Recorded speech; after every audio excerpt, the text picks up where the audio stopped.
Hi friends, good morning. This is Tulasi. Welcome to daily blogs.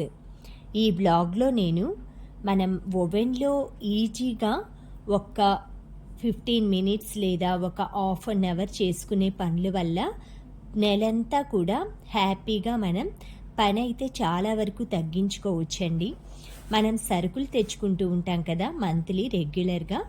ఆ తీసుకొచ్చుకున్న తర్వాత మనం కందిపప్పు కానీ, పెసరపప్పు కానీ, సేమ్యా, బొంబాయి రవ్వ, గోధుమ రవ్వ ఇలా చాలా వాటికి మనకి మంత్ ఎండింగ్ వచ్చేసరికి పురుగు రావటం, కొన్ని పల్లీలు అవి ప్రతిరోజు కూడా మనకి యూజ్ అయ్యే ఐటెం కాబట్టి చట్నీస్లో అలా కందిపప్పు, పల్లీలు ఇలాంటివి ప్రతిరోజు కూడా ఫ్రై చేసుకోవటానికి మనకి కొంచెం టైం పడుతుందన్నమాట. అలా కాకుండా వారానికి కానీ లేదా నెలలో సరుకులు తీసుకురాగానే మీరు ఒకరోజు ఒక హాఫ్ అన్ అవర్ మనం ఆయిల్ లేకుండా గ్యాస్ స్టవ్లో పని లేకుండా చక్కగా మీరు వంట చేసుకుంటూనే అక్కడే వంటగదిలోనే ఉంటారు కాబట్టి ఒక 5 మినిట్స్కి ఓవెన్లో సెట్ చేసేసుకొని మనం కందిపప్పు ఫ్రై చేసిన కందిపప్పు పప్పు అలా వండుకుంటే ఆ టేస్ట్ వేరుగా ఉంటుందండి రియల్లీ.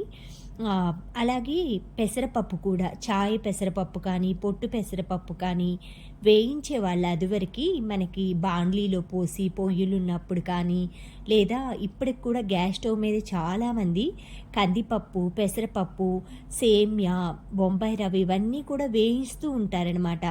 ఇప్పుడు మనం ఉప్మా చేయాలన్నా సేమియా పాయసం చేయాలన్నా కూడా అప్పటికప్పుడు గీ వేసి ఆయిల్ వేసి టైం వేస్ట్ అవ్వకుంటూ మనం చిన్న మంట మీద పెట్టి లో ఫ్లేమ్ మీద గ్యాస్ స్టవ్ మీద చేసుకోవాలన్నా కూడా అవి ఫ్రై చేయాలి. ఇలాంటివి కొన్ని మనం టైం ఎక్కువ పడుతుందన్నమాట. అందులో చిన్నపిల్లలు అలా ఉన్నప్పుడు చక్కగా మనం ఇలా నెలకొక్కసారి చేసి పెట్టుకున్నామంటే పురుగు రాకుండా ఉంటుంది. ప్రతిరోజు కూడా మనకి వేయించే పని గ్యాస్ స్టవ్ ఇవన్నీ కూడా గ్యాస్ మీద చేసే ఖర్చు కూడా తగ్గుతుందనమాట. ఇలా మధ్యాహ్నం పూట నేనైతే ఎక్కువగా ఖాళీగా ఉండకుండా నిద్రపోయే టైము అలాగా ఒక 20 మినిట్స్ పడుకున్న తర్వాత అలారం అలా పెట్టేసుకొని లేచి షర్ట్స్ కానీ ఫ్యాంట్స్ కానీ మా వారివి నా డ్రెస్సెస్ కానీ పిల్లల బట్టలు కానీ ఇలా అన్నీ కూడా ఐరన్ చేసుకుంటూ ఉంటానండి ఆఫ్టర్నూన్ టైంలో.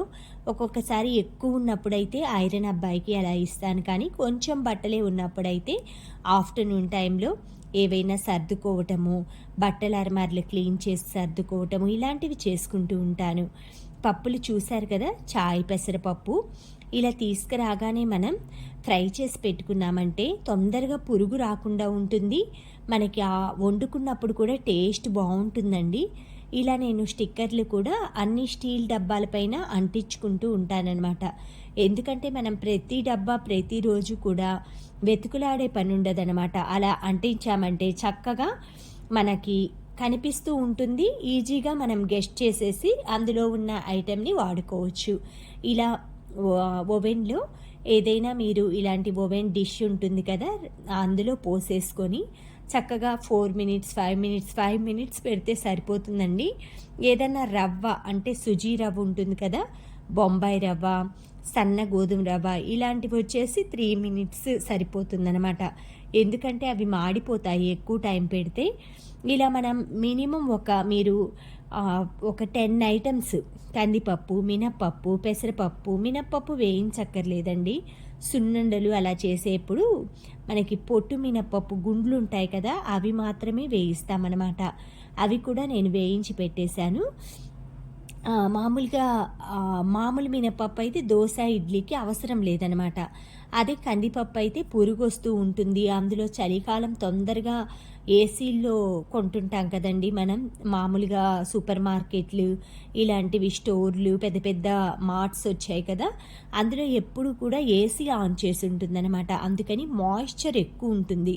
దానివల్ల మనకి తెలియకుండానే 10 డేస్ ఒక 20 డేస్ చూడకుండా పైన పెట్టేసామనుకోండి, కొంతమంది ఎక్కువ క్వాంటిటీలో 5 కేజీస్ 10 కేజీస్ అలా కొనుక్కొచ్చుకుంటూ ఉంటారు. అలాంటప్పుడు మీరు ఎండాకాలం కాదనుకోండి, ఎక్కడ ఎండపోయాలి? అదే ఎండాకాలం అయినా కూడా కొంతమంది ఏంటంటే మిద్దెలు ఇలాంటివి అందుబాటులో ఉండవన్నమాట. బయట పోసిన కోతులు ఇలాంటివి వస్తూ ఉంటాయి. అలాంటప్పుడు మీరు చక్కగా ఓవెన్లో కొంచెం టైం తక్కువ టైంలో చేసుకోవచ్చండి. కొంచెం సేపు మనం దానికి ఇలా కేటాయించేసి చక్కగా నిలబడి బాండ్లీలో చిన్న మంట పెట్టి దాని దగ్గరే మాడిపోతుందేమోనని అలా రోస్ట్ చేస్తూ ఉండే కాడికి ఇలా ఒక ట్రేలో పోసేసుకొని టైం సెట్ చేసి పెట్టుకున్నామంటే చక్కగా మనకి ప్రతి ఒక్క పీస్ కూడా చక్కగా ఫ్రై అయిపోతుందండి. చాయ్ పెసరపప్పు కానీ, పచ్చి పెసరపప్పు కానీ, పచ్చి శనగపప్పు కానీ, మినపగుండ్లు కానీ, అంటే సున్నుండలకి వేయించేవి, తర్వాత బొంబాయి రవ్వ, సేమియా ఇలాంటివన్నీ కూడా నేను మంత్లో మనకి ప్రొవిజన్స్ తీసుకొచ్చుకున్న తర్వాత అవి సర్దుకోవటానికి 2 డేస్ పడుతుందన్నమాట. 1 డేలో సర్దేస్తాము. తర్వాత అవి ఇవి అన్ని ర్యాకుల్లో సర్దేసేసుకున్న తర్వాత కొంచెం ఒక 2 డేస్ రెస్ట్ ఇచ్చుకొని ఏదైనా ఒక వంట అది చేసుకుంటూ ఉండే మధ్య టైంలో ఇలా మీరు ఓవెన్ ఆన్ చేసేసుకొని ప్రతి ఒక్కటి కూడా ఇలా రోస్ట్ చేసేసుకొని చూసారు కదా సేమియా ఇది కూడా నేను 5 మినిట్స్ పెట్టుకుంటాను. 4 మినిట్స్ అయినా కూడా సరిపోతుంది. కానీ కరెక్ట్గా 5 మినిట్స్ పెట్టుకున్నామనుకోండి ఇలాంటివన్నీ ఆ ట్రే నిండుగా పోసుకున్నా కూడా మనకి చక్కగా ఫ్రై అయిపోతాయి. మాడటం కానీ ఇలాంటివి ఏవి ఉండవన్నమాట. ఇలా మొత్తం ఓవెన్లో అయితే మంత్లీ వన్స్ ఇలా చేసుకున్నామంటే మీరు జీడిపప్పు వేయించుకోవచ్చు. డ్రై ఫ్రూట్స్ అన్నీ బాదం, పిస్తా, పంప్కిన్ సీడ్స్, సన్ఫ్లవర్ సీడ్స్ ప్రతి ఒక్కటి కూడా అండి మినిమం 5 మినిట్స్ సెట్ చేసేసి పెట్టుకోండి. చక్కగా ఒక నెలకి కావాల్సిన ఐటమ్స్ అన్నీ పురుగు పట్టకుండా చక్కగా మనకి ప్రతిరోజు కూడా ఎటువంటి ఎక్స్ట్రా పని అది చేసుకోకుండా ఇవన్నీ మనకి ఇన్స్టెంట్గా ఫ్రై అయిపోయినాయనుకోండి చేసుకునే ప్రొసీజర్ అనేది ప్రాసెస్ ఈజీ అవుతుందన్నమాట. హౌస్ వైఫ్స్కి, వర్కింగ్ లేడీస్కి కానీ ఎవరికైనా కూడా ఇలా ఒక్కసారి మనం అన్నీ రెడీ చేసి పెట్టుకున్నామంటే ప్రొవిజన్స్ తీసుకొచ్చుకుంటామండి అందరం. వాటిని కేరింగ్గా చూసుకొని జాగ్రత్తగా వాడుకుంటేనే అవి తీసుకొచ్చుకున్నందుకు మనకి యూజ్ అనమాట. ఎందుకంటే తీసుకొచ్చుకున్నాక ఒక కొన్ని రోజులకి అవి ఆ తడి చేతులు అలా ఇలా తగిలేసి లేదు మాయిశ్చర్ పట్టేసేసి ఆ పురుగులాగా వస్తుంది. వాటిని మళ్ళీ ఎండలో పెట్టుకొని ఆ పురుగు వచ్చినవని పారేసుకొని ఇలా వేస్ట్ చేసుకోకుండా తీసుకురాగానే ఒక్కసారి ఈ విధంగా ఫ్రై చేసేసుకొని అడుగు పట్టిందనమాట. కొంచెం ఆ హీట్కి కొంచెం ఒక 2 మినిట్స్ అలా అని ఏదైనా ఒక చాక్ కానీ లేదా ఒక స్టిక్ తీసేసుకొని కొంచెం వేడిగా ఉంటుంది కదా అంతా కూడా ఇందులో కలెక్ట్ చేసుకున్నాను. చూశారు కదా గోల్డెన్ బ్రౌన్ కలర్లో బాగా చక్కగా ఫ్రై అయిపోయాయి. సేమియా కానీ చాయ్ పెసరపప్పు కానీ అన్నీ కూడా ఈక్వల్గా ఫ్రై అయ్యాయండి. చక్కగా మనం కొంచెం రవ్వ ఐటమ్స్ మాత్రం ఒక 3 మినిట్స్ 4 మినిట్స్ పెట్టుకుంటే సరిపోతుంది. ఒక్కొక్క పీస్ కూడా వేస్ట్ చేయకుండా అందులో అన్నీ తీసి ఏదైనా ఒక వెడల్పాటి ప్లేట్లో ఆరపోసుకోండి. ఫ్రై చేసిన వెంటనే కూడా మీరు పప్పు డబ్బాలో పెట్టారంటే మళ్ళీ ఆ వేడికి మాయిశ్చర్ ఫామ్ అవుతుందన్నమాట.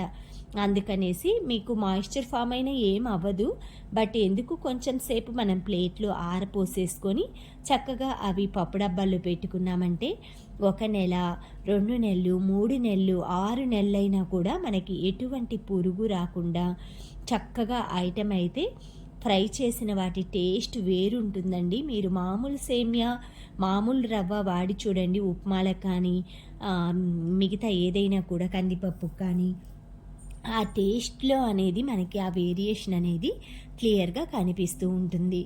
ఇలా నేను ఆఫ్టర్నూన్ టైమ్స్లో కానీ అంటే కొంచెం ఫ్రీగా ఉన్నప్పుడు లేదు వంట కుకింగ్ చేస్తూ కూడా ఒకవైపు పప్పొంగల్ అయితే ప్రిపేర్ చేసుకుంటున్నానండి. పప్పొంగల్లో కొంచెం మిరియాలు, జీలకర్ర, ఉప్పు వేసి బాయిల్ చేసేసుకొని అవి ఉడికే టయానికి నాకు దానికి పోపు పెట్టుకొని పల్లీ చట్నీ చేసుకునేలోపు నేను ఇవన్నీ కూడా ఫ్రై చేసుకున్నాను. మినిమం ఒక 1/2 అవర్ పట్టుంటుందండి నాకు ఇవన్నీ ఫ్రై చేసుకునేలోపు.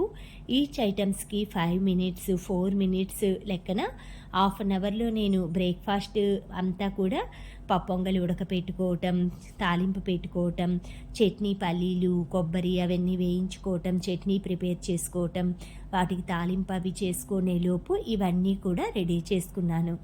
ఇలా మనం ఒక ప్లాన్డ్గా ఏవైనా కూడా పనులన్నీ కూడా ప్లాన్డ్గా చేసుకున్నామంటే మనకి ఆ మంత్ అంతా కూడా మనం ఎక్కడికైనా వెళ్ళినా కూడా ఇంట్లో వాళ్ళు ఇబ్బంది పడకుండా చక్కగా ఇవన్నీ వేయించే ఉంటాయి కాబట్టి కొంచెం పోపది వేసేసుకొని ఉప్మా చేసుకోవచ్చు. ఇలా కందిపప్పు కూడా మనం కుక్కర్లో ఒక టంబ్లర్ వేసేసుకొని 3 టంబ్లర్స్ వాటర్ పోసేసుకున్నామంటే చక్కగా మనకి ముద్దపప్పు ఇలాంటివన్నీ రెడీ చేసుకోవచ్చు అనమాట. వేయించిన కందిపప్పు పెసరపప్పుతోటి మనం ముద్దపప్పు కానీ టమాటా పప్పు పప్పుచారు ఇలాంటివి చేసామంటే చాలా బాగుంటుందండి. ఒక్కసారి మీరు ట్రై చేస్తే మనకి ఆ టేస్ట్ అనేది తెలిసి నెక్స్ట్ టైం నుంచి అలానే రోస్ట్ చేసి పెట్టుకుంటామన్నమాట. ఇప్పుడు మనం ఆయిల్ పోసి ఫ్రై చేసి అవి స్టోర్ చేసి లేదు మామూలు కడాయిలో అయినా సరే మీరు ఎక్కువసేపు చిన్న మంట పెట్టినా కూడా గ్యాస్ దగ్గర ఎక్కువ టైం మనం నించొని ఇవన్నీ కూడా ఒక పనిలాగా బర్డన్‌లాగా అనిపిస్తుందనమాట. అలా కాకుండా మంత్లీ వన్స్ ఇలా చేసుకోండి. లేదు మీరు టైం ఉంది మాకు ఓవెన్ లేదు అలా అనుకున్నప్పుడు ఒక పాన్ తీసేసుకొని అంటే మనకి పాత దోసల పెనం ఉంటుంది కదా, ఆ దోసల పెనము గ్యాస్ మీద పెట్టేసేసి చిన్న మంట పెట్టుకోండి. దానిపైన మీరు దేంట్లో అయితే వేయించాలనుకుంటున్నారో ఆ కడాయి ఆ ఇసుక మీద పెట్టేసేసుకొని మీరు మీ దగ్గరున్న కందిపప్పు కానీ అలాంటివన్నీ ఆ బాండ్లీలో పోయండి. అప్పుడు ఆ ఇసుకలో ఉన్న ఫ్లేము మనకి ఓవెన్‌లో ఎలా అయితే హీట్ అవుతుందో అలాగే హీట్ అవుతూ ఉంటుందన్నమాట. అయితే కొంచెం పని ఉంటుంది. ఆ పెనం అరేంజ్ చేసుకోవటం, ఇసుక పోసుకోవటం ఇవన్నీ రోస్ట్ అయితే మామూలుగా మాడిపోవన్నమాట.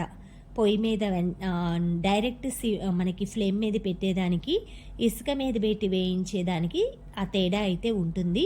కొంచెం మనం ఒక్కసారి ఆ శాండ్ అనేది హీట్ ఎక్కిందంటే ఓవెన్ ఎట్లాగా మనకి ఆ కేక్ అలా రెడీ అవుతుందో అదివరకు రోజుల్లో ఇసుక, పెనం వీటి మీదే కేక్ చేసేవాళ్ళు కాబట్టి ఈ విధంగా కూడా మనం ట్రై చేయొచ్చు. కానీ ఇలా చిన్న ఓవెన్ ఒకటి మీరు కొనుక్కున్నారంటే అది పెద్ద కాస్ట్ కూడా ఉండదండి. మనం తీసుకునేదేదో మంచి బ్రాండ్, మంచి కంపెనీ తీసుకున్నామంటే చక్కగా ఇంట్లోనే ప్రతి ఒక్క ఐటెం కూడా మనం హీట్ చేసుకోవచ్చు. ఎక్కువ ఓవెన్ కూడా నేను సజెస్ట్ చేయనండి. ఎందుకంటే ప్రతి ఒక్క ఐటము కుకింగ్ ఐటము మామూలుగా కుక్ చేసేవి హెవీ టెంపరేచర్లో కుక్ అవేవి ఇవన్నీ ఇలాంటివి నేను ఎక్కువ ప్రిఫర్ చేయనండి. ఇదేంటంటే మనకి రోస్ట్ చేసుకోవటానికి డీప్ ఫ్రై ఆయిల్తో చేసేవి ఇలాంటివన్నీ కూడా ఓవెన్లో నేను తక్కువే చేస్తాను. కేక్స్ కూడా నేను ఎక్కువ ఈ ఓవెన్లో ఇది సోలో ఓవెన్ అండి. ఇందులో కేక్స్ అవి కూడా మనం ఎక్కువ చేయలేమన్నమాట పెద్ద క్వాంటిటీలో అలాగా. ఎప్పుడన్నా హీట్ చేసుకోవటానికి ఇలా రోస్ట్ చేసుకోవటానికి చిప్స్ అలా చేసుకోను చాలా వాటికి యూజ్ అవుతుందండి. ఇది మనం వాటర్ కానీ ఏవైనా కూడా ప్రతి ఒక్కటి కూడా హీట్ చేసుకోవచ్చు. చల్లగా అయిపోయిన వడలు కానీ మనం హీట్ చేసేసుకోవటానికి ఏవైనా ఒక ఐటమ్స్ పర్చేస్ చేసుకొని తీసుకొచ్చి పెట్టుకుంటాం కదా, అలాంటప్పుడు మళ్ళీ అవి గెస్ట్లు వచ్చే టయానికి చల్లారిపోతాయి కదా, అప్పుడు వేడి చేసి ఇవ్వటానికి కానీ కొన్ని వాటికి ఓవెన్ అనేది బెస్ట్ అనే చెప్పచ్చండి. అలా నేనైతే ఇలా పోపు అవి తాలింపు వేసుకుంటూ చట్నీకి తర్వాత పప్పొంగలికి వచ్చేసి నేను నెయ్యితో వేస్తానండి తాలింపు. కొంచెం నెయ్యిలో ఎండుమిర్చి, కొంచెం ఆవాలు, మినపప్పు, పచ్చిశనగపప్పు, జీలకర్ర, మిరియాలు ఇవన్నీ వేసి ఫ్రై అయ్యాక కొంచెం కరివేపాకు కానీ కొత్తిమీర కానీ వేసేసి చక్కగా ఆ పప్పొంగల్లో కలిపేస్తాను. ఇలా చట్నీ పప్పొంగల్ అయితే రెడీ చేసుకున్నానండి. చాలా బాగుంటుందన్నమాట. ప్రతిరోజు కూడా ఇడ్లీ, దోశ ఇలాంటివి తినే బదులు అప్పుడప్పుడు ఎస్పెషల్లీ ఏదైనా కొంచెం టైం అది ఉన్నప్పుడు ఇలా చక్కగా వెరైటీ ఆఫ్ డిషెస్ అయితే మనకు ఉంటుంది. పప్పొంగలి ఇలాంటివి ఏంటంటే ఎక్కువసేపు స్టమక్ అనేది ఫిల్లింగ్గా ఉంటుందన్నమాట. బయటికి వెళ్ళినా కూడా తొందరగా నీరసం అది పడకుండా కొంతసేపు ఏంటంటే స్టమక్ ఫుల్గా ఉంటుంది. అలా అప్పుడప్పుడు అయితే మన స్పెషల్ డిషెస్ ఇవి చాలా హెల్త్కి చాలా మంచిదండి. మనకి రైస్లో కార్బోహైడ్రేట్స్ ఉంటాయి, పెసరపప్పులో ప్రోటీన్ ఉంటుంది. చక్కగా మనకి అన్నీ కూడా ఇందులో గీ కానీ మనం వాడే అన్ని ఐటమ్స్ మనం కాజు పల్లీలు వేసుకోవచ్చు. ఇలా మన టేస్ట్‌కి తగ్గట్లుగా చేసుకోవచ్చు. నేనైతే జీడిపప్పులు ప్రతి ఒక్క బైట్‌లో రావాలని కొంచెం అలా రోకల్లో చిన్న చిన్న పీసెస్ లాగా క్రష్ చేసేసి వేశాననమాట. చాలా బావుంటాయండి. ఇలా మనకి ప్రతి ఒక్క బైట్‌లో కూడా టేస్ట్ అనేది తెలుస్తూ ఉంటుందనమాట. చక్కగా తాలింపు అన్నీ వేసుకునేలోపు అన్నీ కూడా రోస్ట్ చేసేసుకుంటున్నాను. ఆల్మోస్ట్ అయిపోవచ్చినాయనమాట. జీడిపప్పు కూడా మొత్తం ఫ్రై అయిపోగానే చల్లారిపోతున్నాయండి. అన్నీ చల్లారంగానే పప్పు డబ్బాకి అది వేసేసుకున్నా. కలర్ అయితే మనకి బ్లాక్ కలర్ రాదండి, లైట్ బ్రౌన్ కలర్లో వస్తాయన్నమాట. ప్రతి ఒక్కటి కూడా తింటుంటే ఆ క్రంచీగా మనకి చాలా టేస్ట్గా ఉంటాయన్నమాట. పల్లీలు కూడా ఫుల్గా పోసేసుకున్నాను. ఒక్కసారి మనం టైం కొంచెం 8 మినిట్స్ అలా పెట్టేసామంటే ఒక్కసారి బయటికి తీసేసి అలా కింద పైన కొంచెం సేపు చేసామంటే ఆ పైనవన్నీ కూడా మళ్ళీ అడుక్కు వెళ్ళేసి చక్కగా ఈక్వల్గా ఫ్రై అవుతాయి. మనం తీకపోయినా కూడా పర్లేదు. ఆ హీట్ అనేది మొత్తం అడుగున పైన మిడిల్లో ఉన్నవి కూడా ఈక్వల్గా ఫ్రై అవుతాయన్నమాట ఓవెన్లో. ఇదొకటి బెనిఫిట్ అండి ఓవెన్లో మనం వేయించుకోవటం వలన. మంత్లీ మనకి కష్టపడే పని ఉండదు. ఒక్కసారి ఇలా అన్నీ ప్లాన్డ్గా చేసుకున్నామంటే ఆయిల్తో పని లేకుండా చక్కగా మధ్యాహ్నం పూట ఖాళీగా ఉన్నప్పుడు కానీ ఇలాంటి పనులన్నీ చేసుకున్నామనుకోండి, ఆ నెల మొత్తం కూడా చక్కగా మనకి ఎటువంటి ఎక్కువ బర్డెన్ లేకుండా చూస్తూనే ఉంటాం. ఒక్కొక్కసారి అటువైపు టిఫిన్ చేయాలి, ఉదయాన్నే ఒకవైపు పల్లీలు వేయించాలి. కొంతమంది రెగ్యులర్గా పల్లీలు వేయించటం, వాటికి పొట్టు తీయటం, చెరగటం ఇదొక పనిలాగా ఉదయాన్నే పెట్టుకుంటారు పాపం. అలా కాకుండా పచ్చి కొబ్బరి కూడా మనం పీసెస్ కట్ చేసేసుకొని ఎయిర్ టైట్ కంటైనర్లో డీప్ ఫ్రిడ్జ్లో పెట్టేసేసుకున్నామంటే ప్రతిరోజు కూడా పచ్చి కొబ్బరి తీయటం, ముక్కలు కట్ చేయటం, వేయించటం ఇలా పని ఉండదనమాట. మనం కట్ చేసుకొని స్టోర్ చేసి ఫ్రిడ్జ్లు కానీ ఓవెన్స్ కానీ ఇవన్నీ మనం ఎందుకంటే మనకి టెక్నాలజీ పెరిగిపోయింది. గ్యాడ్జెట్స్ అన్నీ కూడా ప్రతి ఒక్కరం కొనుక్కున్నది వాడుకోవటానికి కదా. అందుకని ఉన్న వాటిని మనం వేస్ట్ చేసుకోకుండా పాడవకుండా ఎక్కువ రోజులైతే స్టోర్ చేయొద్దండి. కొంచెం ఒక 1 వీక్కి అలా సరిపడ్డా స్టోర్ చేసుకున్నామంటే ప్రతిరోజు మనం చేసే పని అయితే తక్కువగా ఉంటుందన్నమాట. పొంగలి కూడా తాలింపతి వేసేసుకున్నాను. చట్నీ కూడా రెడీ అయిపోయింది. చూశారు కదా నేను ఈ పనులన్నీ చేసుకునే ఫ్రై అవి అయ్యేలోపే అయిపోయినాయి. మా వారు ఊరెళ్ళారు. ఆ టికెట్స్ కానీ ఫ్లైట్ మొత్తం కూడా అవన్నీ తీసేసి డస్ట్బిన్లో వేసేస్తున్నాను. ఎందుకంటే నాకేంటంటే ఎప్పుడూ కూడా మెస్సీగా అలా ఉండటం ఇష్టం ఉండదనమాట. ఏ చిన్న పేపర్ కానీ ఇలాంటివి పనికిరావు ఇంట్లో అన్నప్పుడు వెంటనే నేను నీట్గా చిన్నది డస్ట్బిన్ పెట్టుకుంటాను షింక్ దగ్గర. అది ఫిల్ అవ్వగానే పెద్ద డస్ట్బిన్ ఉంటుంది కదా, అది కింద వైపు పెట్టుకుంటాను. అందులో మనకి అంటే కంఫర్ట్ చూసుకోవాలన్నమాట. మనం ఎక్కువ షింక్ దగ్గర చిన్న చిన్న పీసెస్ ఇలాంటివన్నీ కూడా మనకి షింక్లో క్లీనింగ్ చేసినప్పుడు అవి వస్తూ ఉంటాయి. అలాంటప్పుడు ఒక చిన్న బిన్ పెట్టుకున్నామంటే చక్కగా ఉంటుంది. లేదు అంటే మీరు వేస్ట్ ప్లాస్టిక్ డబ్బాలు కూడా అలా డస్ట్బిన్ లాగా చేసుకోవచ్చు. ఇలా కొన్ని అన్నీ అయిపోయాయండి. లాస్ట్లో బొంబాయి రవ్వ, దీనికి మాత్రం ఒక 4 మినిట్స్ పెట్టుకుంటున్నాను. 3 మినిట్స్ అయినా సరిపోతుంది, బట్ 4 మినిట్స్ అనుకోండి, బాగా చక్కగా ఫ్రై అయిపోతాయి అన్నమాట. ఈ పనులన్నీ చేసుకుంటే ఒక పని అయిపోతుందండి చక్కగా. అంటే ఒక బర్డెన్ అనేది తగ్గిపోతుంది అన్నీ వేయించేసేసుకుంటే. అన్నీ వేగాక ఒక ప్లేట్లో పోసేసుకొని మనం తడి అది తగలకుండా, అంటే గబక్కన వాటర్ కానీ అలాంటివి చేతులు అలా పడకుండా ఆరాక మీరు పప్పు డబ్బాల్లో అది పెట్టేసేసుకొని ఆ ప్లేట్లన్నీ కూడా ఒక్కసారి మనం ఆయిల్ కానీ ఏమీ అవ్వదండి. పల్లీలు వేయించిన దానికి మాత్రమే కొంచెం ఆయిల్గా ఉంటుంది. ఎందుకంటే పల్లీలకి ఆయిల్ అంతా కూడా ఫ్రై అవ్వగానే మనకి ఆ ప్లేట్కి పట్టేస్తాయన్నమాట. ఒకసారి దాన్ని మాత్రమే సోప్తో కడిగేశాను. మిగతావన్నీ కూడా వాటర్లో డిషెస్ కూడా ఒక్కసారి వాటర్లో అలా కడిగేసేసి బార్లిచ్చేస్తే సరిపోతుంది.